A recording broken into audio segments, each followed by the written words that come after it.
ಇನ್ನು ಹಾಸನದ ವಿಚಾರಕ್ಕೆ ಹೋಗೋಣ. ಹಾಸನದಲ್ಲಿ ಹಾಸನಾಂಬೆಯ ದರ್ಶನವನ್ನ ಪಡೆಯುವುದಕ್ಕೆ ಸಾವಿರಾರು ಜನ ದಿನಂಪ್ರತಿ ಬರ್ತಾ ಇದ್ದಾರೆ. ಬಟ್ ಈಗ ಆ ಹಾಸನಾಂಬೆ ದೇವಸ್ಥಾನದಲ್ಲಿ ರೇವಣ್ಣ ರೂಲ್ಸ್ ಬ್ರೇಕ್ ಮಾಡಿದಾರಂತೆ. ರೇವಣ್ಣನ ಫ್ಯಾಮಿಲಿ ಕ್ಯೂ ಬಿಟ್ಟು ನೇರವಾಗಿ ದೇವಸ್ಥಾನಕ್ಕೆ ಎಂಟ್ರಿ ಕೊಟ್ಟಿದ್ದಾರೆ ರೇವಣ್ಣ ಅವರ ದಂಪತಿ. ಸೊ ಶಿಷ್ಟಾಚಾರವನ್ನ ಪಾಲನೆ ಮಾಡಿ, ಪ್ರೋಟೋಕಾಲ್ ಪಾಲನೆ ಮಾಡಿ ಅಂತ ತಡೆದಿದ್ದಾರೆ ಅವ್ರನ್ನ. ಆಗ ಗರಂ ಆಗಿದ್ದಾರಂತೆ ರೇವಣ್ಣ. ಪ್ರೋಟೋಕಾಲ್ ಬಳಸಿ ಅಂದರೆ ಫಾಲೋ ಮಾಡಿಲ್ಲ. ರೇವಣ್ಣ ಕಾರನ್ನ ಕಂದಾಯ ಇಲಾಖೆಯ ಸಿಬ್ಬಂದಿ ತಡೆದಿದ್ದಾರೆ.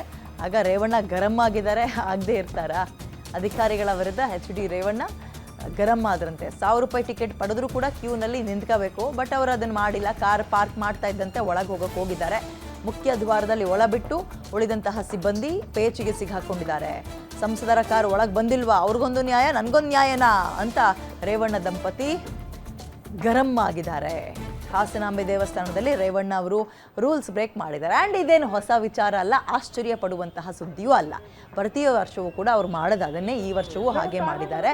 ಬಟ್ ಏನು ಮಾಡ್ತೀರಿ ಪಾಪ, ಕೆಲವರು ಅದನ್ನು ಕೇಳೋ ಪ್ರಯತ್ನ ಮಾಡಿದ್ರು. ಅವರಿಗೆ ನೋಡಿ ಅಲ್ಲಿ ಕಾರ್ನ ಡೋರ್ನೇ ಫೋರ್ಸಲ್ಲಿ ತೆಗೆದು ಒಳಗೆ ಬರ್ತಾ ಇದ್ದಾರೆ. ಸಿಬ್ಬಂದಿ ವಿರುದ್ಧ ಗರಂ ಆದ್ರಂತೆ. ಆಮೇಲೆ ನಾನು ಹೇಳಿದ್ನಲ್ಲ, ಇದರಲ್ಲಿ ಆಶ್ಚರ್ಯ ಪಡುವಂಥದ್ದು ಏನೂ ಇಲ್ಲ. ಆ್ಯಂಡ್ ಇದು ಹೊಸ ಸುದ್ದಿಯೂ ಅಲ್ಲ. ಪ್ರತಿ ವರ್ಷವೂ ಅಲ್ಲಿ ಹಾಗೆ ಅವ್ರು ಮಾಡ್ಕೊಂಡು ಬಂದಿರೋದು. ಈಗಲೂ ಕೂಡ ಅದನ್ನು ಮುಂದುವರಿಸಿದ್ದಾರೆ. ಅವ್ರ ಸಂಕಟ ಅವ್ರಿಗೆ, ಮಗ ಅಲ್ಲಿ ಹಂಗಿದ್ದಾನೆ, ದೇವಿ ಹತ್ರ ಬಂದು ಕೈ ಮುಗಿಯೋಣ ಅಂತ ಅವರು. ಬಟ್ ಬಿಸಿಲಲ್ಲಿ ಬೆಳಗ್ಗೆಯಿಂದ ಸಂಜೆ ತನಕ ಜನ ಸುಸ್ತಾಗಿ ಕಾಯ್ತಾ ಇದ್ದಾರೆ. ಅದ್ರ ನಡುವೆ ನೀವು VIP ಅಂದ್ಕೊಂಡು ಎಲ್ರಿಗೂ ಹಿಂಗೆ ಆಮೇಲೆ ಏನು ಗೊತ್ತಾ, ಅಲ್ಲಿ 2-3 ರೀತಿಯ ಒಳಗೆ ಹೋಗುವ ವಿಧಾನಗಳಿದ್ದಾವೆ. ಒಂದು ನಾರ್ಮಲ್ ಆಗಿ, ಈಗ ನೀವು ಭಕ್ತಾದಿಗಳು ಅಯ್ಯೋ ಎಷ್ಟೊತ್ತಾದರೂ ಪರವಾಗಿಲ್ಲಪ್ಪ ತಾಯಿಯ ದರ್ಶನ ಮಾಡೋಣ ಅಂತ ಕಾಯ್ತಾ ಇರ್ತೀವಿ. ಇನ್ನು ಕೆಲವರು ತುಂಬ ಲೇಟ್ ಆಗ್ತಾ ಇದೆ, ಸ್ವಲ್ಪ ಬೇಗ ಹೋಗೋಣ ಅಂದ್ಕೊಂಡು ಒಂದು ಸ್ವಲ್ಪ ಹಣ ಕೊಟ್ಟು ಸ್ಪೆಷಲ್ ಟಿಕೆಟ್ ತಗೊಂಡಿರ್ತಾರೆ. VIP ಎಂಟ್ರಿಗೂ ಕೂಡ ಟಿಕೆಟ್ ತಗೊಂಡು ಒಳಗೆ ಬರಬೇಕಾದ್ರೆ ಸ್ವಲ್ಪ ಕಾಯಬೇಕು ಅಂತ ಪರಿಸ್ಥಿತಿ ಇದೆ. ಯಾಕಂದರೆ ಹಾಸನಾಂಬೆಯ ಪವಾಡಗಳನ್ನು ಮತ್ತು ಆಕೆಯ ಹಿಸ್ಟ್ರಿಯನ್ನು ಗಮನಿಸಿದವರು ದೇಶದ ಮೂಲೆಯಿಂದ ಹಾಸನಾಂಬೆಯ ದರ್ಶನಕ್ಕೆ ಬರ್ತಾರೆ.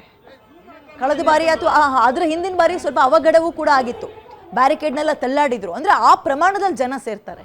ಹಿಂಗಿರುವಾಗ ನೀವು ರಾಜಕಾರಣಿಗಳು, ಪ್ರಭಾವಿಗಳು, ಹಣವಂತರು ಅಂತ ಏಕಾಏಕಿ ಅವ್ರು ಬರದಂತೆ, ಇಸ್ತ್ರಿ ಹಾಕ್ಕೊಂಡಿರೋ ಬಟ್ಟೆ ಕಾರ್ ಡೋರ್ ಅಂತ ಒಬ್ಬರಂತೆ ಒಳಗೆ ಬರದಂತೆ, ಕೈ ಮುಗಿ ಹೋಗೋದಂತೆ. ದೇವಿ ಎಲ್ರಿಗೂ ದೇವಿಯೇ ಅಲ್ವಾ.